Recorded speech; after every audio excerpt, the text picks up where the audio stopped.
Lestari yang bakalan temenin kalian untuk belajar tentang materi kependudukan dan antroposfer malam ini. Sebelumnya mohon maaf aku nggak bisa on cam karena di sini jaringannya lagi jelek dan aku pun pakai HP. Laptopku lagi lemot parah. Maaf ya teman-teman. Kalau gitu mau bahas pretest yang tadi dulu atau ke materi dulu nih teman-teman?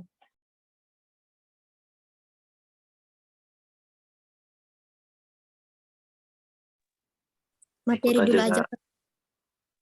Oke, ke materi dulu aja ya. Kalau gitu aku izin buat share screen.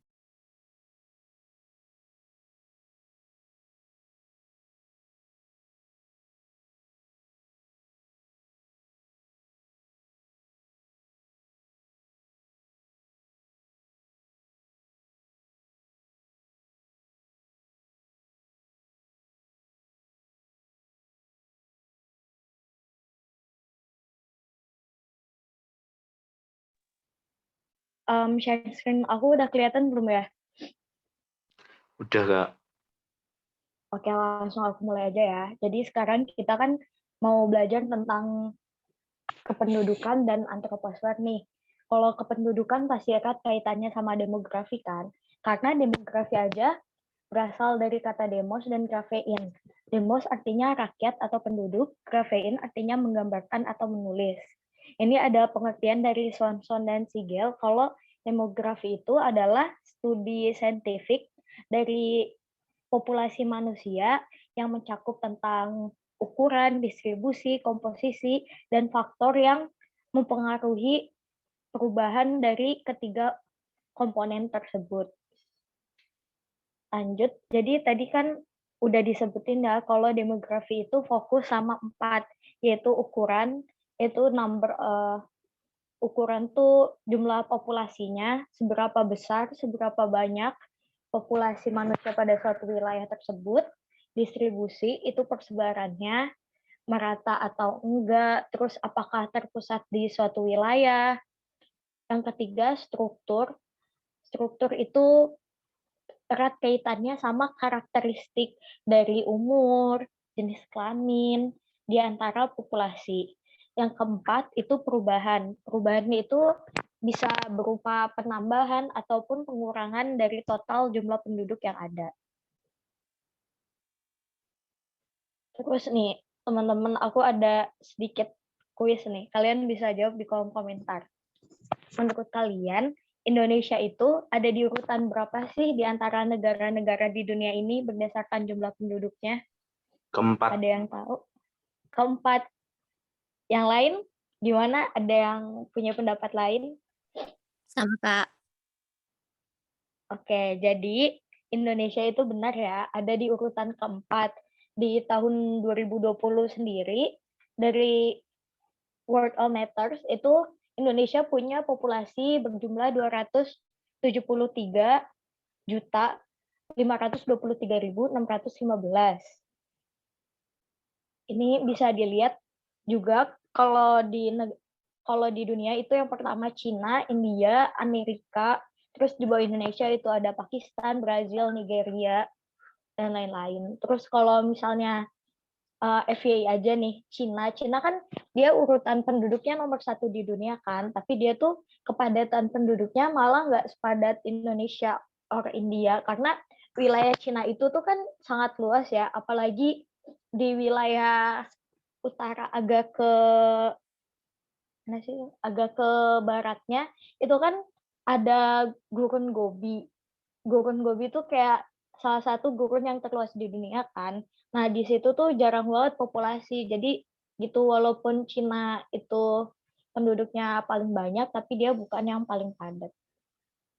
Nah, ini ada sekilas tentang peta populasi dunia. Bisa dilihat paling padat itu ada di Indonesia, India, dan lain-lain. Terus ini ada salah satu teori kependudukan dari Malthus.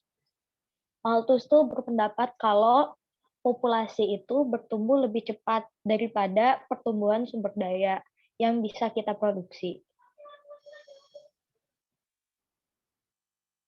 Jadi populasi itu tumbuhnya secara eksponensial, itu double di setiap stage 2, 4, 8, 16, 32, sedangkan sumber daya itu bertumbuh secara aritmatik.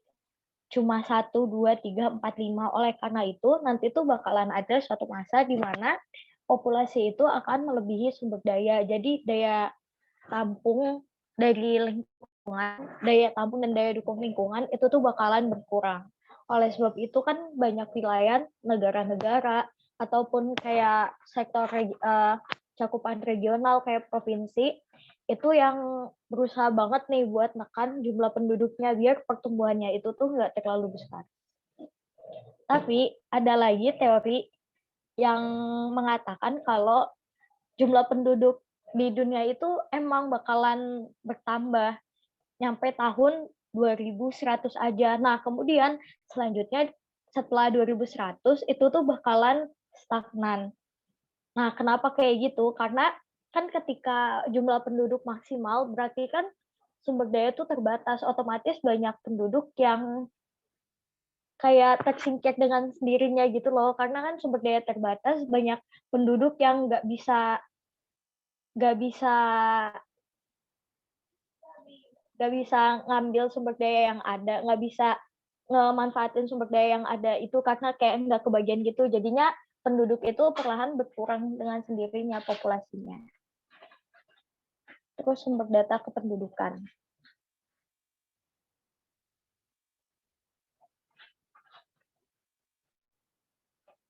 Itu yang pertama ada sensus.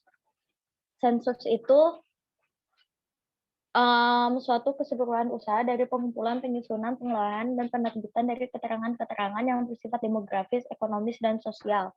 Ya, intinya sensus itu dia ngecacah seluruh penduduk yang ada. Kalau di Indonesia ya berarti ngecacah seluruh penduduk yang ada di Indonesia. Ada jenis sensus tuh de jure sama de facto.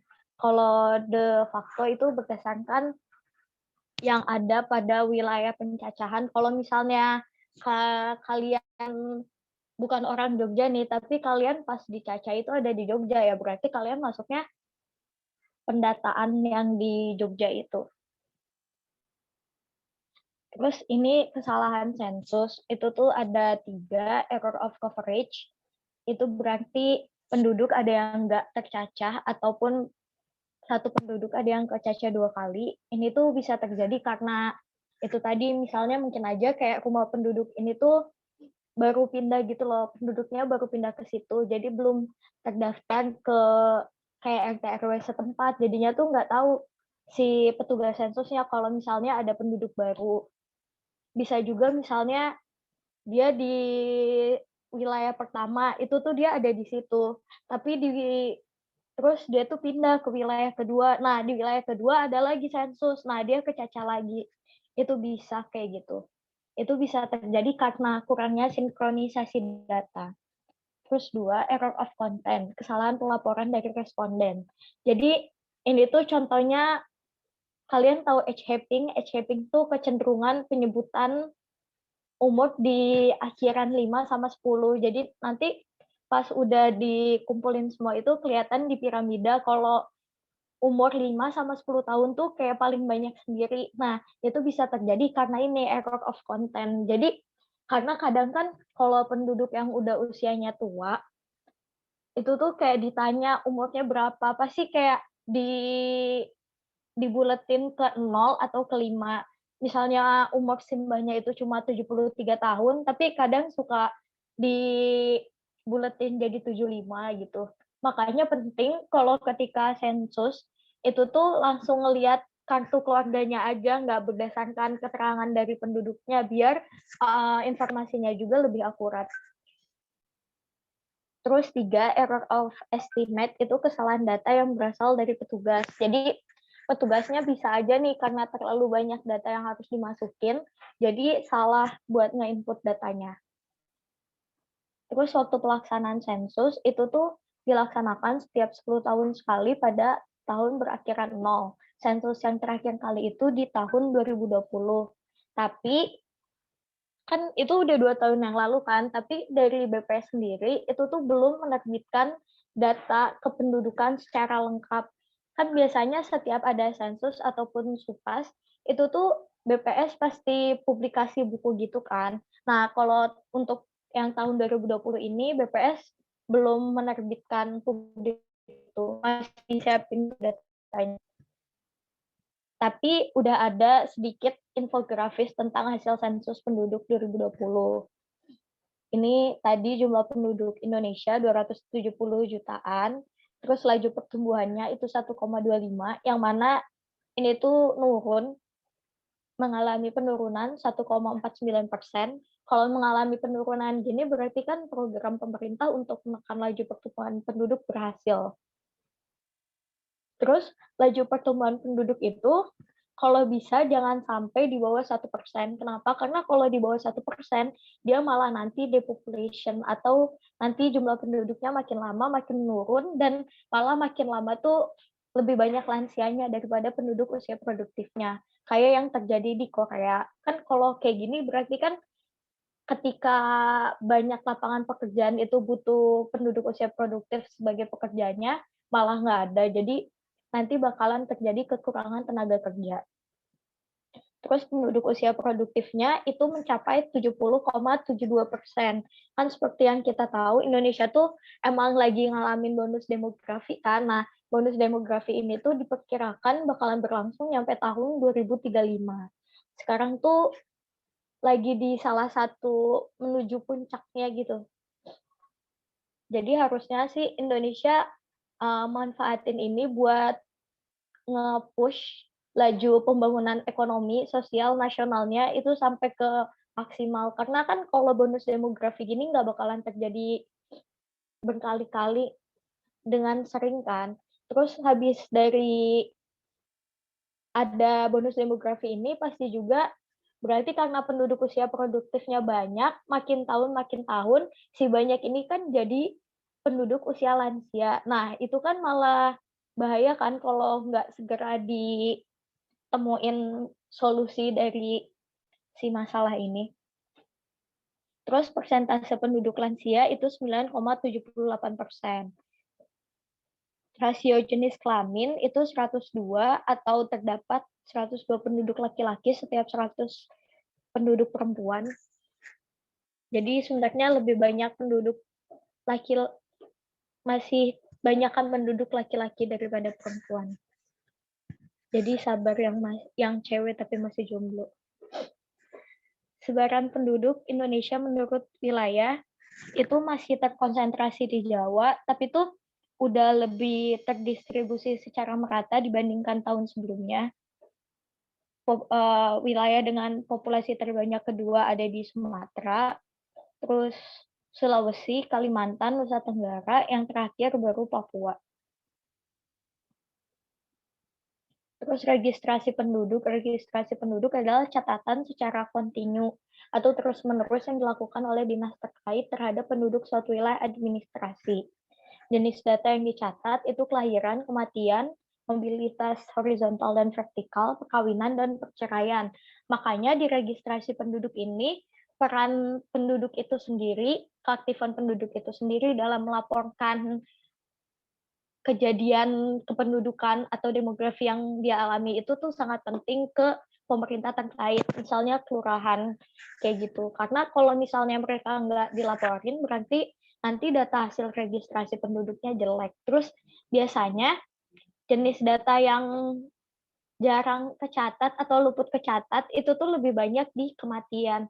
Karena kalau kelahiran kan jelas, itu rata-rata sekarang udah pada melahirkan di bidan atau di rumah sakit, di dokter gitu kan. Jadi otomatis datanya tuh bisa langsung kecatat. Tapi kalau kematian itu kadang kan dalam kondisi yang berduka kan. Jadi jarang ada keluarga yang cepet-cepet ngurusnya gitu. Terus survei penduduk itu pencacahan penduduk dengan metode mengambil contoh.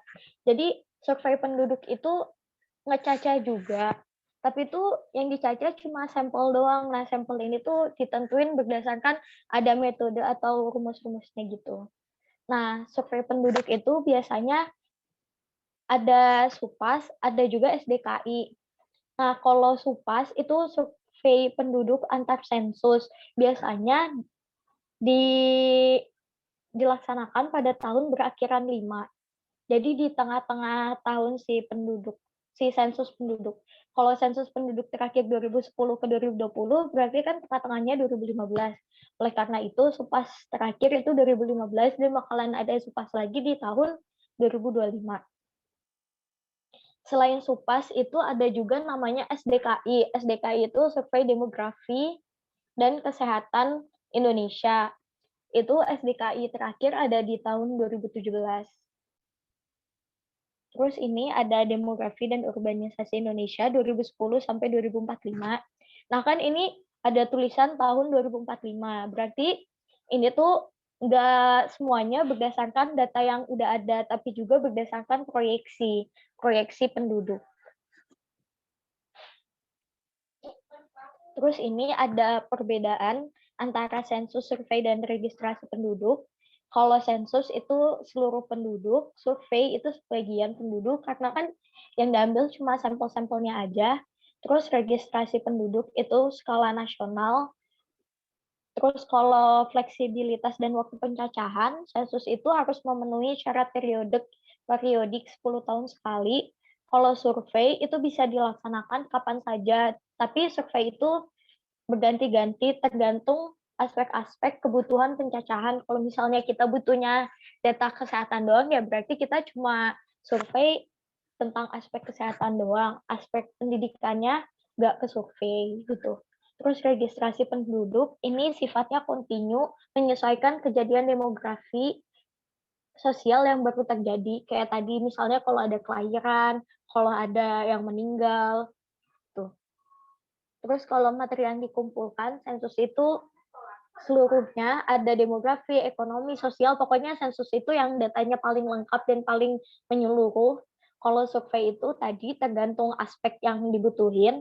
Kalau registrasi penduduk itu demografi, kematian, kelahiran, migrasi, terus dan sosial. Sosial itu mencakup perceraian dan perkawinan.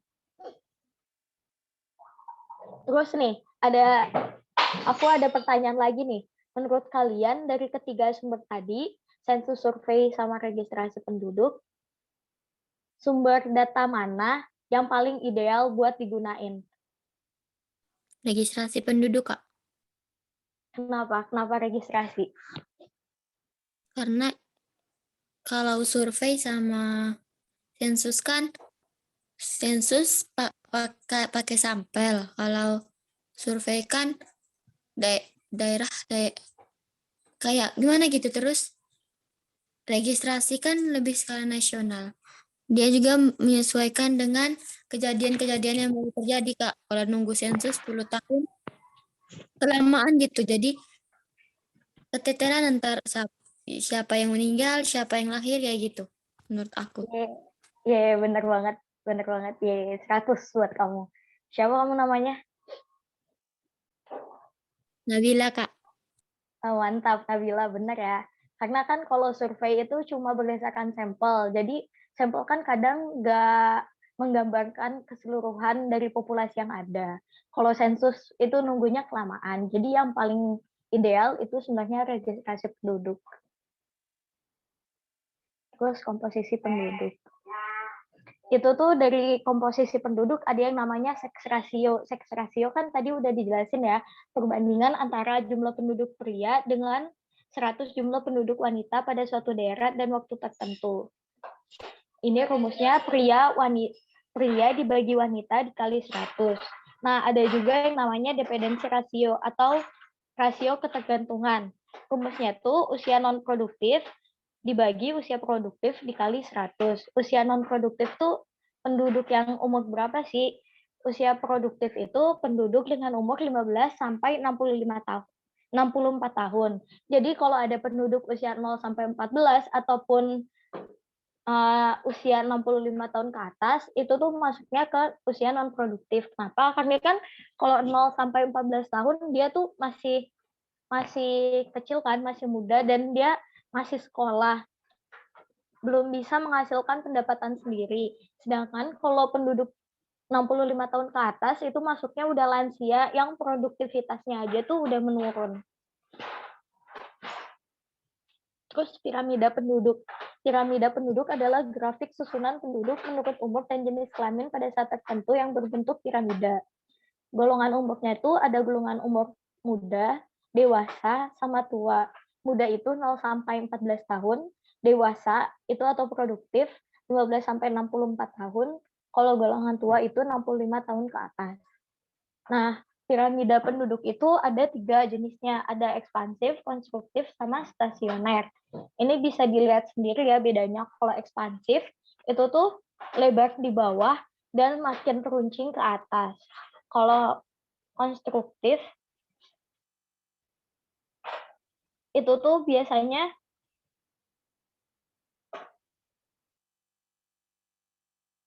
penduduk usia tuanya lebih banyak daripada penduduk usia muda. Terus kalau stasioner itu Kak. sebentar. Kayaknya kebalik. Benar, Kak, benar. Oh, benar. Kalau konstruktif itu penduduk usia tua lebih banyak daripada usia muda. Ini tuh biasa ada di negara-negara maju kayak Eropa. Amerika. Kalau stasioner itu komposisi penduduknya tuh relatif sama antara muda sama tua. Terus ini ada gimana caranya buat ngeinterpretasiin piramida penduduk. Ini bisa dilihat kalau ke atas itu tuh umur, kalau ke samping itu tuh jumlahnya. Bisa dilihat sendiri, nanti aku kirim PPT. Terus ini adalah piramida penduduk Indonesia. Nah, bisa dilihat di tahun 2010 itu tuh dia masih runcing banget. Masih piramida ekspansif. Tapi di 2020 dia tuh bentuknya udah mau stasioner. Nah, berarti kan Indonesia ngalamin perubahan struktur pendudukan yang cukup lumayan ya dari tahun 2010 ke tahun 2020. Terus ini juga bisa dilihat yang tadi aku sebutin, age shaping, kecenderungan penyebutan umur 10 sama 5. Bisa dilihat kan kalau di akhiran 0 sama 5 itu tuh kayak jumlahnya lebih banyak daripada jumlah umur lainnya. Nah, jadi kan ini kenapa Indonesia tuh dari ekspansif terus mulai ke stasioner gitu. Soalnya kan Indonesia banyak nih, awalnya banyak penduduk usia muda, tapi kan setelah berjalannya tahun, penduduk usia muda ini, dia bakalan jadi penduduk usia produktif yang bonus demografi itu kan. Jadi makin lama, piramida penduduknya itu stasioner. Ini ada grafik laju populasi Indonesia. Terus penyebab dinamika penduduk itu secara umum ada 3, fertilitas, mortalitas, sama migrasi. Fertilitas itu intinya kelahiran. Biasa juga disebut sebagai natalitas. Fertilitas itu biasanya sering disebut jumlah kelahiran tiap 1.000 orang penduduk per tahun. Terus faktor yang mempengaruhi jumlah kelahiran yang menambah itu ada nikah usia muda. Berarti kan semakin cepat dia nikah, maka probabilitas punya anaknya kan juga semakin banyak kan. Misalnya kayak dia udah nikah di usia 20 tahun, kayak umur 21, 22, 23, dia kan mungkin aja udah punya anak. Tapi kan kalau yang belum nikah, dia di usia 20 tahun belum nikah, nikahnya di usia 25, berarti kan kayak baru punya anak umur 25 kan. Jadi kayak pasti bakalan nambah natalitas kalau nikah di usia muda. Terus pergaulan bebas, derasnya arus informasi, lemahnya iman, ini kaitannya sama pergaulan bebas juga. terus kurangnya kesadaran ber-KB, dan lain-lain. KB itu kan keluarga berencana. Nah, KB itu tuh dia sebenarnya cuma salah satu cara doang buat ngekendaliin jumlah penduduk. Ada cara lainnya juga, kayak KB kan itu yang udah eksplisit gitu kan. Nah, kalau yang implisitnya tuh bisa aja berupa kayak peningkatan derajat pendidikan, terus kayak emansipasi wanita. Itu juga bisa buat menghambat jumlah kelahiran. Nunda nikah, pantang nikah, penyakit. Terus ada juga yang namanya current birth rate atau angka kelahiran kasar. Angka kelahiran kasar itu jumlah kelahiran per jumlah penduduk di pertengahan tahun dikali 1000. Terus ada lagi current death rate atau angka kematian kasar. Jumlah kematian dibagi jumlah penduduk di pertengahan tahun dikali 1000. Rata-rata kalau rumus-rumus kependudukan ini kalau nggak dikali 100 ya emang dikali 1000. Terus mortalitas atau tingkat kematian. Faktor yang menambah jumlah kematian itu ada perang, penyakit, kriminalitas, bunuh diri, bencana alam. Terus faktor yang menghambat itu ada perdamaian, kemajuan bidang kesehatan, kedokteran, imunisasi, kebersihan, makanan bergizi, dan lain-lain. Nih, misalnya ya, kemajuan bidang kesehatan sama kedokteran. Misalnya kayak pas dulu kan banyak kayak orang meninggal gara-gara penyakit yang disebabkan oleh virus. Kayak misalnya meninggal gara-gara campak, gara-gara polio. Nah, karena kemajuan di bidang kesehatan ini, itu kan ada vaksinnya kan, otomatis vaksin itu ningkatin kekebalan tubuh. Jadi, kematian akibat dari virus tersebut juga bakalan nurun. Nah, itu contohnya. Terus migrasi. Migrasi itu erat kaitannya sama teori Lee, yang push and pull teori. Teori dorong sama tarik.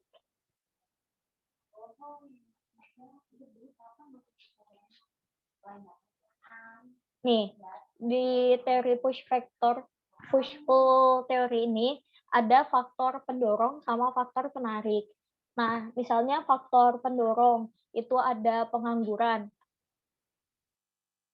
Kan kalau misalnya nih ada pengangguran di suatu wilayah karena lapangan pekerjaan di wilayah itu tuh sedikit, otomatis kan dia bakalan mikir kan kayak di wilayah mana nih aku bakalan bisa dapet pekerjaan, pasti kan dia bakalan keluar dari wilayahnya bermigrasi ke wilayah lain. Terus for safety and security itu keamanan sama keamanan yang kurang itu juga bisa nyebabin orang itu bermigrasi. Misalnya kayak dia merasa nggak aman, otomatis kan dia pengen pindah kan dari wilayah dia sekarang. Terus ada crop failure. Crop failure tuh kegagalan panen, terus kekeringan, banjir, war tuh perang, terus poverty, kemiskinan.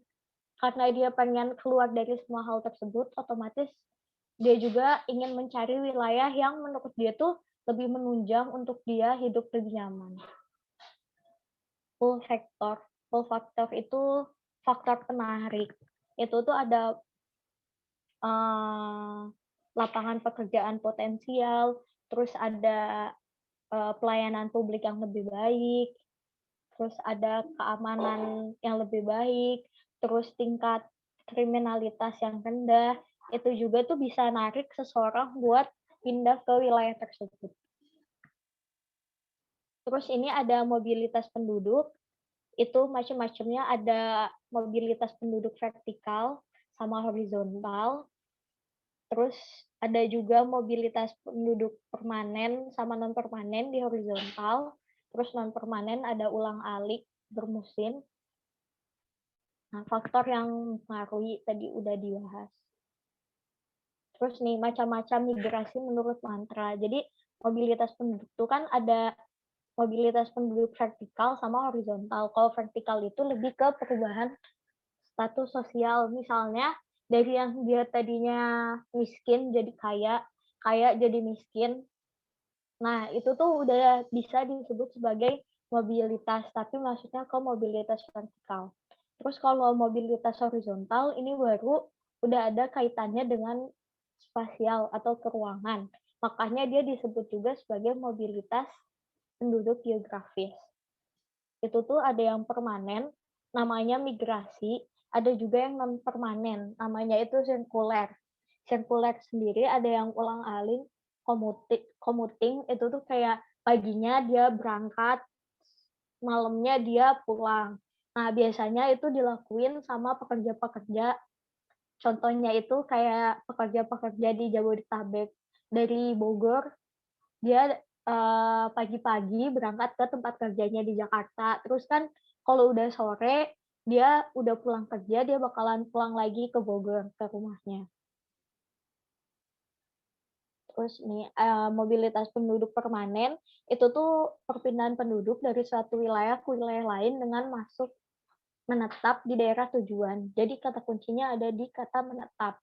Itu ada migrasi internasional sama migrasi internal. Nah, kalau migrasi internal ini ada yang namanya transmigrasi. Pasti kalian juga udah nggak asing sama yang namanya transmigrasi. Di sini nggak ada. Transmigrasi itu perpindahan penduduk dari satu daerah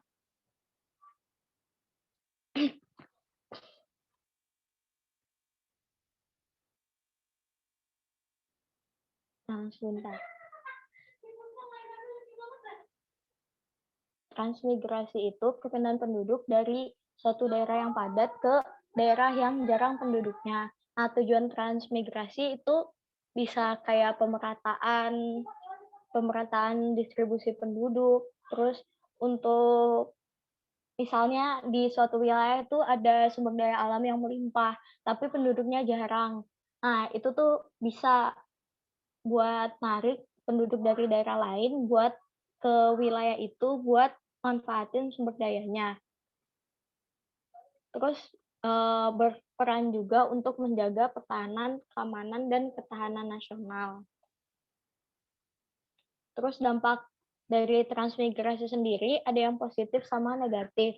Positifnya kan pasti jumlah penduduk bakalan lebih merata kan. Otomatis kalau merata, kebijakan pembangunannya juga tuh bisa lebih enak. Bisa misalnya satu kebijakan bisa buat semua wilayah. Bisa juga buat mengurangi kepadatan penduduk, karena kan dari penduduk padat ke jarang. Nah, kan biasanya kalau di suatu wilayah penduduknya terlalu padat, itu tuh rawan terjadi konflik sosial. Itu juga bisa berdampak buruk bagi lingkungan karena kadang sanitasinya itu nggak diperhatiin, terus kayak pencemaran lingkungan tambah banyak. Terus bisa kriminalitas. nah iya benar, bisa ngurangin kriminalitas juga. Tapi selain dampak positif, pasti kan ada dampak negatifnya juga kan. Nah, dampak negatifnya itu biasanya karena dia dari daerah padat ke daerah jarang, di daerah jarang kan biasanya berarti penggunaan lahannya itu bukan permukiman kan, biasanya pertanian atau hutan. Nah, jadinya tuh bakalan ada konversi lahan. Nah, itu tuh kalau konversi lahan itu kadang ngeganggu ekosistem yang udah berjalan di wilayah itu.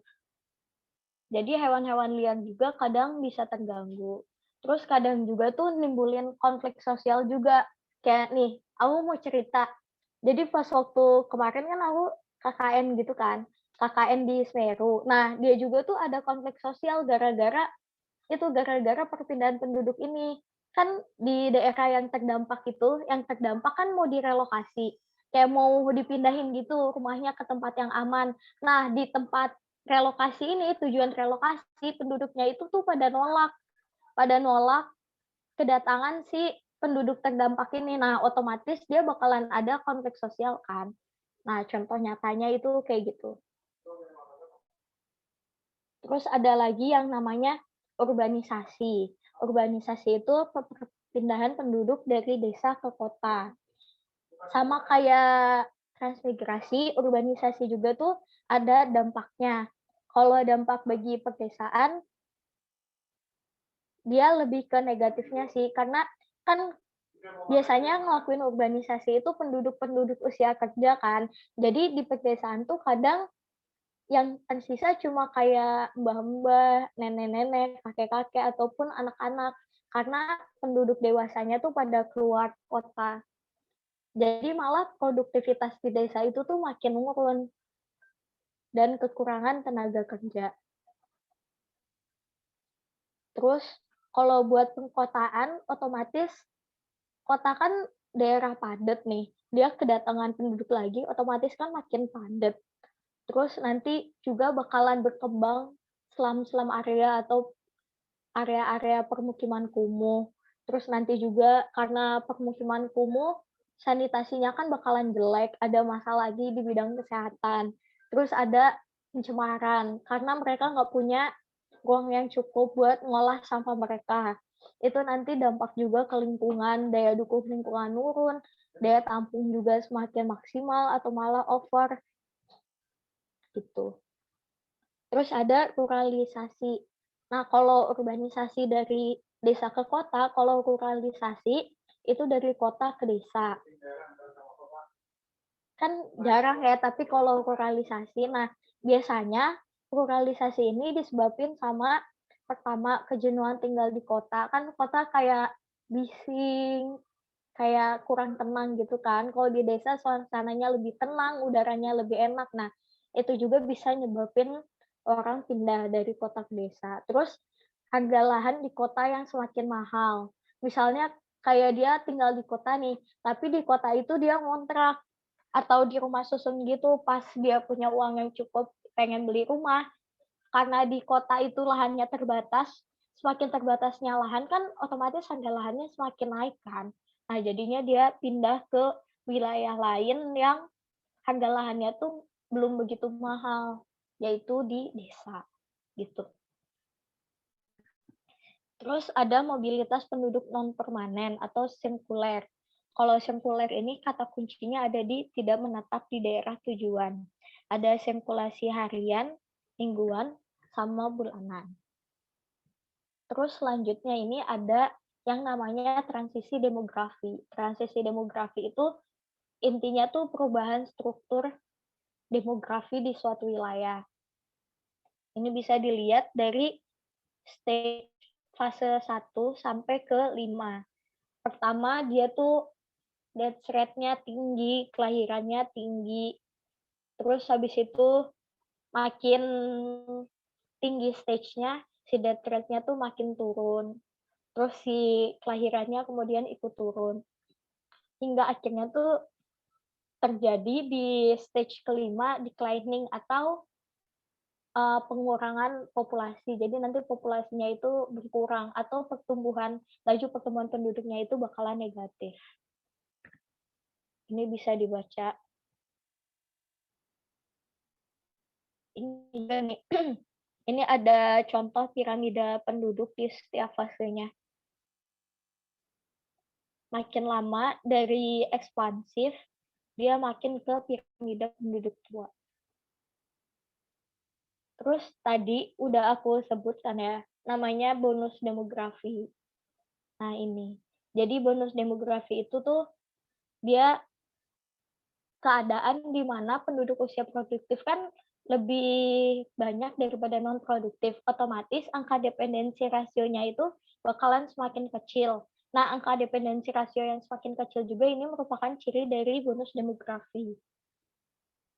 Nah, semakin kecil beban ketergantungan kan berarti semakin kecil juga beban usia produktif kan. Otomatis pendapatan penduduk juga bakalan lebih meningkat. Karena dia nggak harus ngebiayain orang lain. Jadi, oleh karena itu, bonus demografi merupakan modal dasar bagi peningkatan produktivitas ekonomi dan pengembangan pasar domestik. Tapi, bonus demografi ini harus diimbangi juga dengan tingkat pendidikan yang lebih tinggi. Karena kalau misalnya bonus demografi, tapi tingkat pendidikannya nggak tinggi, terus lapangan pekerjaannya dikit, otomatis tuh malah menimbulkan dampak yang negatif, nggak bisa dimanfaatin buat pembangunan nasional, ekonomi sama sosial suatu negara itu. Oleh karena itu, dia tuh pendidikannya harus lebih tinggi, terus harus lebih berkualitas, biar masing-masing dari orang itu tuh bisa memanfaatkan potensi yang ada di dirinya, terus bisa juga mendapatkan pekerjaan, bisa mendapat pendapatan yang lebih baik, upaya yang lebih baik, biar dia nggak di bawah garis kemiskinan juga. Terus ada yang namanya kepadatan penduduk. Kepadatan penduduk ini intinya tuh jumlah penduduk dibagi sama luas wilayah. Terus satuannya nanti jadi jiwa per kilometer persegi. Nih, kalau suatu wilayah itu harus balance atau harus seimbang kepadatannya, terus jumlahnya itu tuh harus seimbang. Karena kalau misalnya suatu wilayah itu overpopulasi atau populasinya kebanyakan, nanti kan tadi bakalan menimbulkan kayak masalah-masalah sosial lingkungan, kayak lapangan pekerjaan jadi lebih dikit, terus pengangguran, kriminalitas tinggi, dan lain-lain.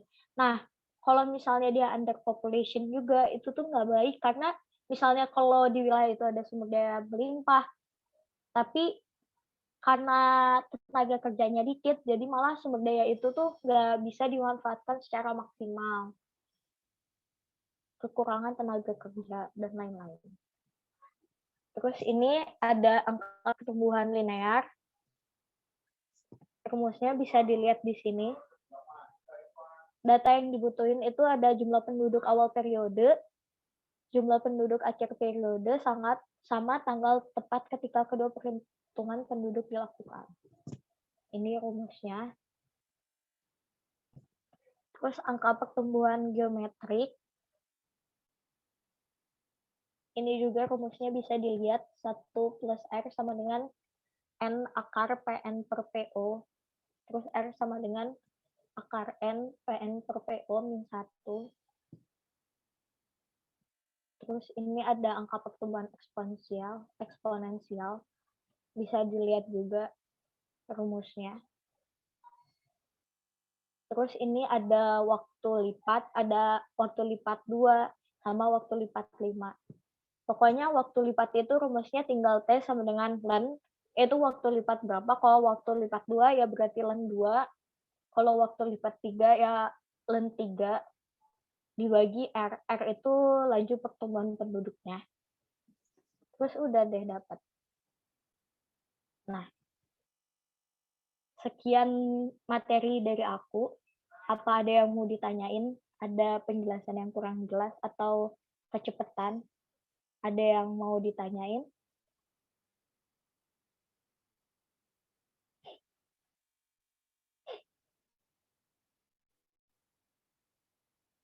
Ada yang mau ditanyain nggak teman-teman?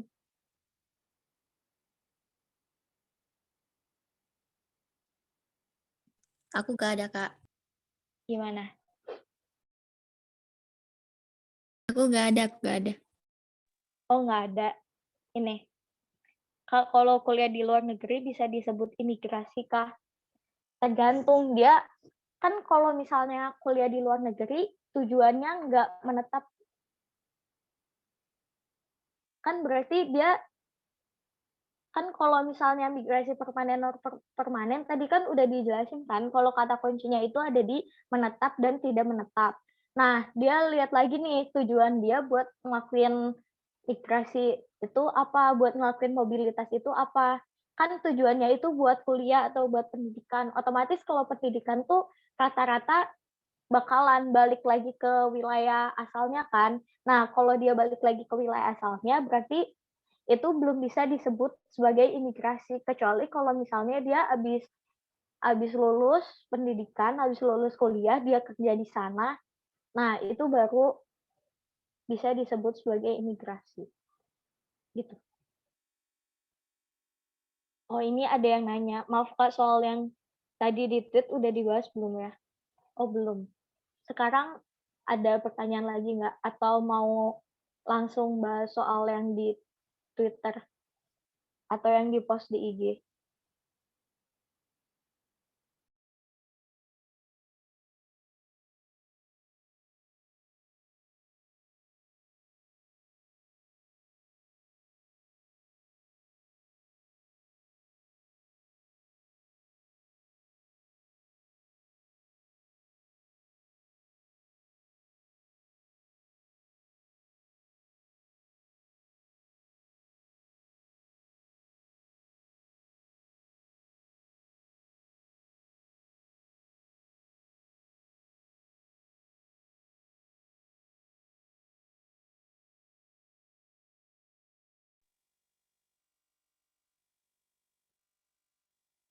Oh, kuis.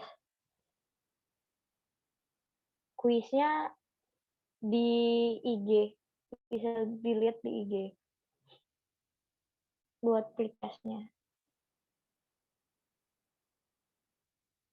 Karena nggak ada yang mau nanya lagi, jadinya aku lanjutin ke soal yang tadi udah di-post di IG aja ya.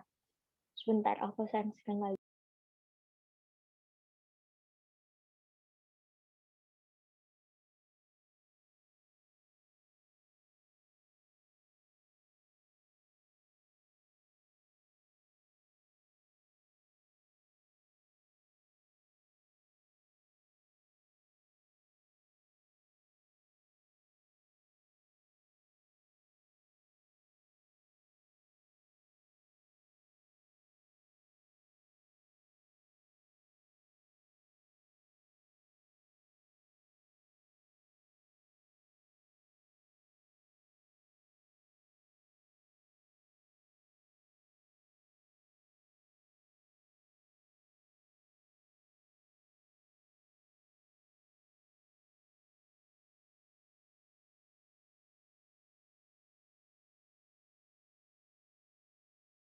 Oh iya, BTW kalian udah pada...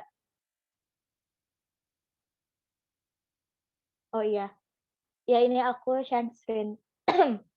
Soal di IG tadi ya.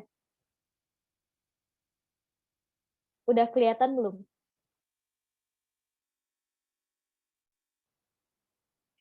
Udah kelihatan belum ya share screen mana ya?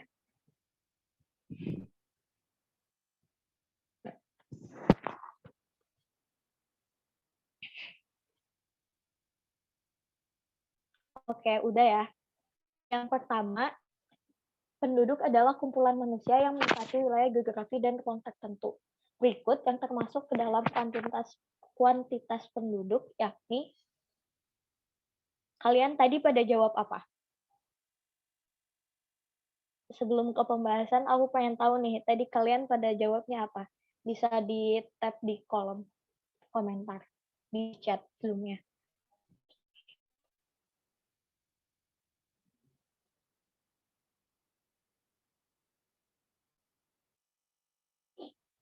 Nah, jadi kan ini kata kuncinya itu ada di kuantitas penduduk ya. Kalau yang kaitannya sama kuantitas, itu tuh kaitannya sama kayak angka-angka gitu. Nah, biasanya kalau kuantitas penduduk itu dipengaruhi sama tiga hal, yaitu fertilitas, mortalitas, sama migrasi. Atau kelahiran, kematian, sama migrasi. Nah, berarti jawabannya yang mana nih? Yang A, kemampuan berproduksi, B, tingkat harapan hidup, C, mobilitas penduduk, atau D, tingkat pendidikan. Berarti kan jawabannya yang C kan, mobilitas penduduk. Karena mobilitas penduduk itu merupakan bagian dari migrasi penduduk. Nah, kalau kemampuan berreproduksi, tingkat harapan hidup, tingkat pendidikan, itu kaitannya sama kualitas penduduk. Kenapa kualitas penduduk? Karena dia tuh mempengaruhi si kualitas penduduk itu sendiri, nggak mempengaruhi ke jumlah, size, atau distribusi penduduk itu. Misalnya kayak tingkat pendidikan. Kan semakin tinggi pendidikan penduduk, maka produktivitas penduduk itu kan pasti bakalan semakin tinggi kan. Otomatis kualitas penduduk itu juga bakalan naik atau meningkat. Terus 2, tingkat kesehatan. Nah, semakin sehat penduduk juga, itu produktivitas penduduk itu pasti bakalan semakin tinggi. Nah, kalau produktivitas dia tinggi, berarti kan dia punya kualitas yang baik untuk mencari pekerjaan dengan upah yang layak. Oleh karena itu, dia bisa hidup sejahtera. Keterampilan juga sama. Terus tingkat harapan hidup juga. Itu kalau tingkat harapan hidup, itu salah satu perhitungan dari indeks kesehatan. Kesehatan itu kaitannya sama salah satu dimensi IPM atau indeks pembangunan manusia. Jadi dia masuknya ke kualitas penduduk. Terus ada juga kemampuan berproduksi. Oh salah, berproduksi bukan reproduksi. itu juga kan kaitannya sama produktivitas penduduk juga. Terus kayak kuantitas penduduk itu meliputi jumlah, kepadatan, sama mobilitas. Pokoknya kuantitas itu tuh sesuatu yang kalian bisa sebutin dalam angka gitu. Terus soal nomor 2, untuk soal nomor 1 udah paham belum? Nah iya ini benar nih. Untuk soal nomor 1 udah paham belum? Atau masih ada yang mau ditanyain? Oke, mantap. Udah paham. Terus nomor 2, perubahan data penduduk yang ditandai dengan angka kelahiran tinggi, angka kematian tinggi, dan didominasi penduduk usia muda akan menggambarkan piramida penduduk. Nah, kuncinya ada di kelahiran tinggi, Ekspansif, kematian Kak. tinggi, usia muda. Nah, benar. Jawabannya itu ekspansif ya. Nih, pembahasannya tadi udah piramida penduduk itu ada 3, ekspansif, reduktif. Terus kalau tingginya angka kelahiran, angka kematian, dan dominasi penduduk usia muda, itu tuh piramida ekspansif. Nah, ekspansif ini tuh biasanya piramida penduduk di negara-negara terbelakang. Kayak negara-negara di Afrika, itu tuh hampir semuanya piramida penduduk ekspansif.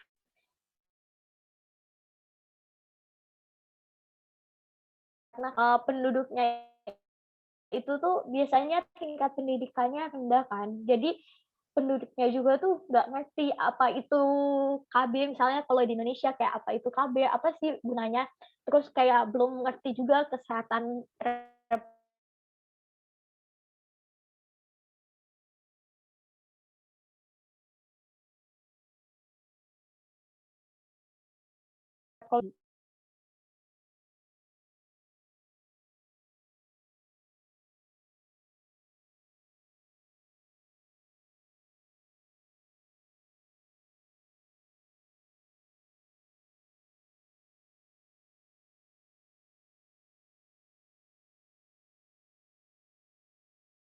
Kayak antibiotik gitu. Nah, tapi karena dia miskin, dia nggak bisa buat beli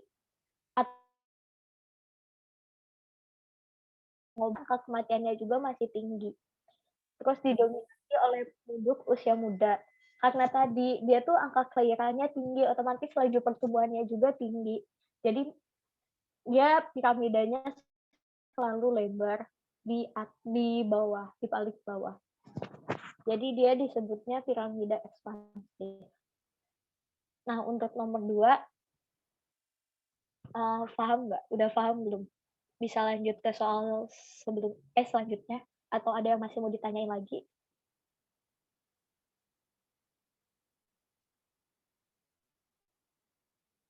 Jadi berarti lanjut ya ke soal nomor 3. Nah, soal nomor 3. Sensus tahun 2002 yang dilaksanakan dengan cara mengisi formulir secara mandiri melalui website BPS termasuk dalam sensus.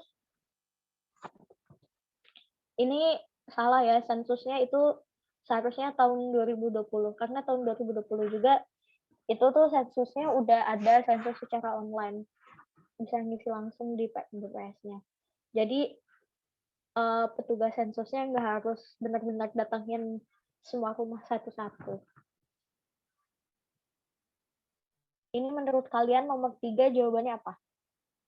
Kata kuncinya ada di masyarakat mengisi formulir secara mandiri. Berarti tuh dia ngisi sendiri nih, ngisi sendiri si formulir pencacahannya. Berarti dia masuknya sensus apa? Householder. Nah, bener ya. Jawabannya itu householder. Nah, kenapa householder? Jadi, kalau misalnya householder itu kan masuknya ke metode dalam sensus. Metode dalam sensus sendiri itu ada canvasser sama householder. Kalau canvasser itu yang ngisi petugasnya. Kalau householder itu yang ngisi si penduduk itu sendiri, jadi mandiri. Kayak pakai kuesioner gitu, Kak. Nah, iya. Sebenarnya tuh kalau sama petugas juga tuh pasti ada kuesionernya sendiri sih. Jadi setiap ngelakuin sensus atau setiap ngelakuin survei dan lain-lain, itu tuh pasti ada kuesionernya yang harus diisi. Cuma bedanya apakah diisiin sama petugasnya, nanti petugasnya yang ngelakuin wawancara ke penduduk sesuai isi dari kuesioner tersebut, atau penduduk yang baca kuesionernya sendiri, gitu. Terus susahnya kalau householder kan nggak semua penduduk itu tingkat pendidikannya tinggi kan. Misalnya kayak tadi secara online kan nggak semua penduduk itu tuh ngerti gimana cara ngisi ngisi sensus penduduk secara online. Nah, kelemahannya tuh di situ. Jadi oleh karena itu selain ada householder ada juga kanvasser. Tapi householder ini juga walaupun dia ada kelemahannya kayak gitu, juga dia tuh membantu untuk mempercepat proses dari sensus itu sendiri. Kan kayak sensus penduduk kan ngecacah semua kan, bayangin Indonesia tuh ada 270 juta dan itu harus dicacah semua. Walaupun misalnya pencacahannya kebagi tiap wilayah, pasti kan butuhin waktu yang lama. Nah, adanya si kuesioner secara online ini kayak sensus 2020, itu bisa buat mempercepat proses si sensus penduduk itu sendiri. Terus selain metode, ada juga nih sensus penduduk terdiri atas de facto sama de jure. Kalau de facto itu pencacahan dikenakan pada penduduk di wilayah yang bersangkutan kayak tadi. Aku orang Bogor nih, tapi kan aku kuliah di Jogja. Nah, pas sensus penduduk itu tuh aku pas ada di Jogja. Nah, jadi aku tuh dicacahnya di Jogja, itu masuknya di de facto. Kalau de jure itu pencacahan yang dikenakan kepada penduduk yang benar-benar bertempat tinggal di wilayah bersangkutan. Istilahnya kalau de jure itu berdasarkan domisili KTP. Kalau misalnya kamu KTP kayak aku KTP Bogor terus pas dicacah ada di Bogor, nah itu berarti namanya de jure. Kayak gitu. Paham nggak? Apa ada yang kurang jelas?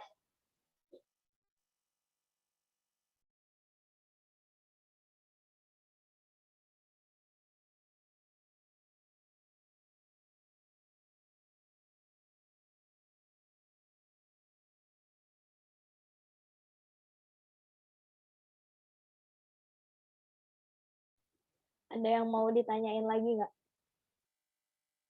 Kalau kalian punya soal gitu, kalian bingung isinya apa juga bisa nanyain. Oh iya, aku lupa.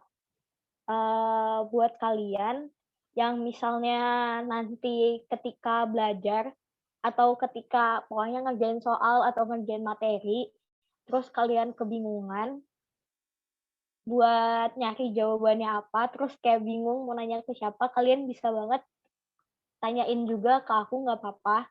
Bisa nanya ke IG aku, ataupun ke nomor WA aku juga nggak apa-apa. Nah, pokoknya kalau kalian nanti pas belajar ada kesulitan atau